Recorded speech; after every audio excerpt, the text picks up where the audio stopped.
Hey guys, it's Lust here, and I'm here to go over a feature match that I was in while playing for my locals. This is next level Shadowverse, and we were. It was Wednesday or Tuesday, I believe, and it was a 3 round locals, and we were both 2-0, so I was going in undefeated against another Runecraft player, and I have already previously scouted that my opponent was on Dimension Shift, but with a more control-y vibe. So we already knew what our opponents was playing beforehand, and I'm just gonna go over the match, go over my thoughts on every turn, and kind of like tell you guys like what I was thinking, what plays I was trying to play around, and what to watch out for, etc., etc. Okay, so let's start. Uh, so we can see that have I went first obviously, and uh, I played the bell ringer, right, and then I passed over here. I'll tell you, my hand was not the best. I don't think I had a 2 drop. Uh, yeah, I had a fire chain in my hand after I mulliganed, but obviously fire chain isn't very good against dshift, and so like I was really hoping to draw into something playable so I can like beat him before he beats me. Mm. I think that is all for now. Let's go on. Yep. Uh, you can see here that I have went ahead and I opened the app, and then I passed, and then he passed back to me, of course. He being the D-shift player, he doesn't really like need to do anything on his turn. I was reading an insight basically, so we continue. You can see that I basically didn't do anything. I passed back to him. I rewarded my bell ringer, uh, and then he has the insight. See, he'll play the insight here. He'll draw a card. So I already know that he's gonna curve me out, and I'm not in a good position. He draws. He has the Penguin Wizard, but he didn't choose to play it. He chooses to play the Penguin Wizard. He's gonna go ahead and tap the Penguin Wizard. Go ahead and do the discard one, draw one, and then obviously he's gonna evolve it because he's going second. And he made an interesting play. He didn't actually choose to engage his Penguin Wizard. I think he was afraid of a rush Golem Crackback, and he played around it. But I had the Fire Chain. You see, I Fire Chained him in the end, put the Penguin Wizard onto, and then since I didn't have a really good turn 3 play, and I really needed to get rid of the Penguin Wizard, we would go ahead and evolve our Bellringer to ping the Penguin Wizard out. We didn't let them get any more advantage out of that card, and then I think we played Teachings of Creation. No, we didn't. We just played that. See, my hands look pretty bad, right? We didn't draw very good. We drew a very reactive hand. The first 3 turns we didn't apply any pressure. My opponent passed again, leaving up 4 play points. I was reading an execute. This turn we draw into Teachings. We will Teachings, and then we'll play a 3-drops, I think. Or a 2-drop. I don't think we played on curve a single turn, but I have a feeling, yeah, we're going to play a 2-drop. I was holding the Demon Flame in my hand, because I might need to Evo it against some of his cards, but and I also wanted to set up stacks for my turn 5 Junos. I actually did draw Junos in my hand, so I was trying to get 2 stacks so I can like play a turn 5 into a turn 6 and not have to play any more stacks, which is why I didn't play the Demon Flame. Obviously, I have 2 health followers. He casts Faced Hand to get 1 engrave, and I was trying to bait a Demon Flame from his hand, so he wouldn't be able to advance his game plan, and he did go ahead and play the Demon Flame, clearing my board. Yep. Now, going to my 5 play point turn. We haven't put on any damage yet, so I'm getting worried at this point because he's going pretty well, but we do play our Junos. So I'm saying, like, at this point, we're going to start picking up the pace. What I decided to do was I cracked my Junos, and then I didn't engage any of my golems. So I'm using a bit of my face, letting him hit my face in order to protect these golems. So we're going to apply pressure on his turn.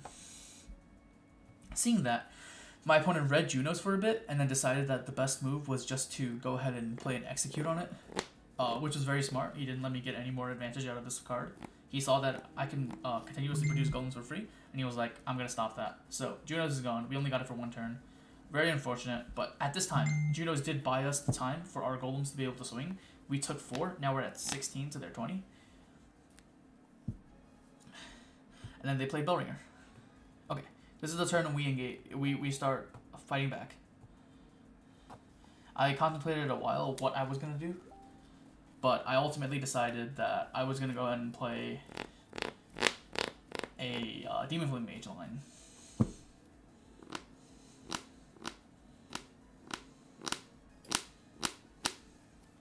Yep, let's skip forward. Yep, we do play the Demon Flame Mage, and then afterwards we hit him for 2. We trade in the Golem, and then we play a Alchemist Workshop, getting a Golem, and that's our turn. So we have a Demon Flame Mage, a Golem that are engaged, that are not engaged, and the Golem that's engaged. He's at 18. We're at 16, and he has only like 4 spells in grave, which was pretty good because we forced him to play so many followers that he wasn't really in the best tempo, so he doesn't have that much spell chain yet. But he's gonna start cracking up the spell chain with Merlin now, searching another execute. I think he was afraid of a second copy of Juno's, so he searched another execute in case it had it, which in hindsight's not that bad of a play.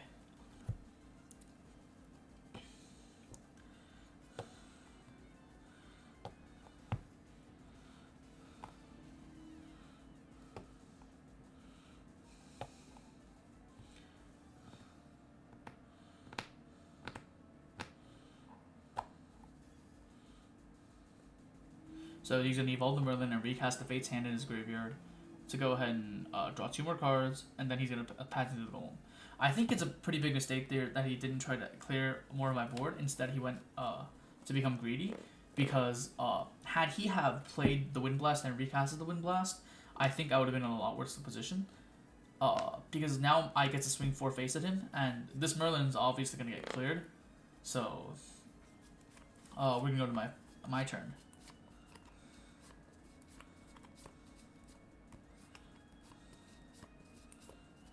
Yep, he discarded for hand size. I draw my card. I contemplate on what to actually play here. My opponent's still at a relatively healthy life total of like 18. I decide to crank up the pressure with Ancient Alchemist. I decide to go ahead and get 2 golems. It's my turn 7, so I can go ahead and apply some pressure. I pay 3 more to go ahead and evolve this Ancient Alchemist. And then I decide that I'm going to go ahead and swing 4 at face, ping his face for 3, and then trade my Ancient Alchemist in, because I already saw that he has an execution, so there's no reason for me to save the health on my Ancient Alchemist. I might as well get some more use out of it before I still can. So I ping him for 7, I clear his board, and I develop a ward, and expecting this Ancient Alchemist to not live through this turn. But I didn't care because I had a second copy in my hand already. I was going to ping him down and then use the second copy to finish the game later. Okay, going into his turn 7, he actually starts with a Magic Missile, which trades my Ancient Alchemist perfectly. In hindsight, maybe I shouldn't have done that, but honestly speaking, Magic Missile and Execute's only 1 play point difference, so he didn't really get that much from it. Yep, and you can see he's at 10, I'm at 16.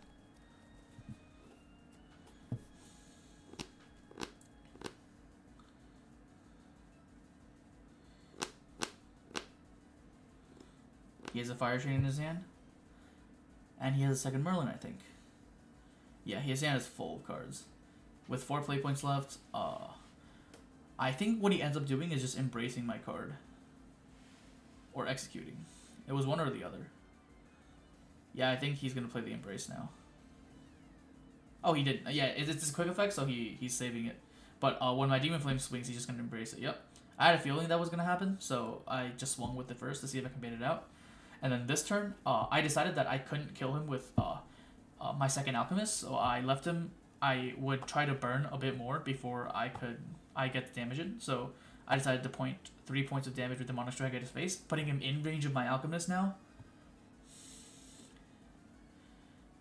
And then just leaving my board space open enough that I can kill him on the crackback. So I played Golem Protection here, threatening the lethal with my 3 golems, but if he cleared it, I still had the 1 Earthright, and I calculated it so that my Ancient Alchemist will eat that Earthright, so I get an empty board space, so I get maximum damage in case he plays a Lucifer or heals or something. You can tell that I missed 1 damage because I was a little like it was a little tense. I was under a little bit of pressure, but otherwise, yeah.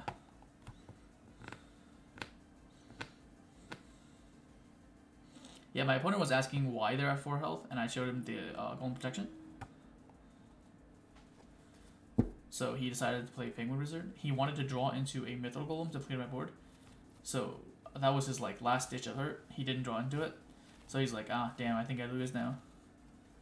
So now he has to play a lot of his like spells out of hand and hope he can win.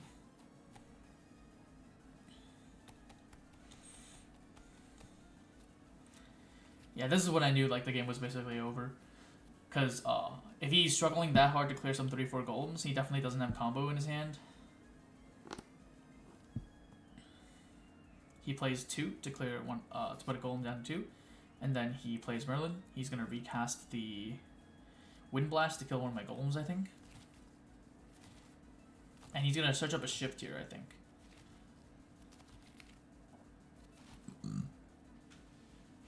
So yeah, we were actually pretty in danger of getting comboed off already. So I'm glad we ended the turn next turn, end of the game next turn.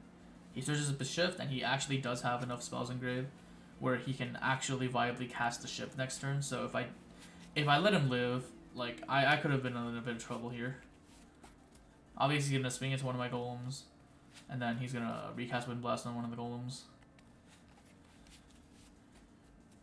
Left's my 2-attack golem alive, and then here we're gonna go for lethal. Ancient Alchemist, pay 3 for the evolve, and that's game. Yep. I showed my hand.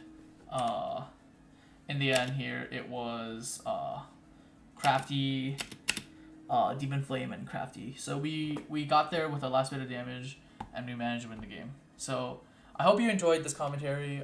Let me know if you want any, like, what kind of content you want. Do you want like me to like record some of my remote duel games and like upload it, or do you want like me to record some local games?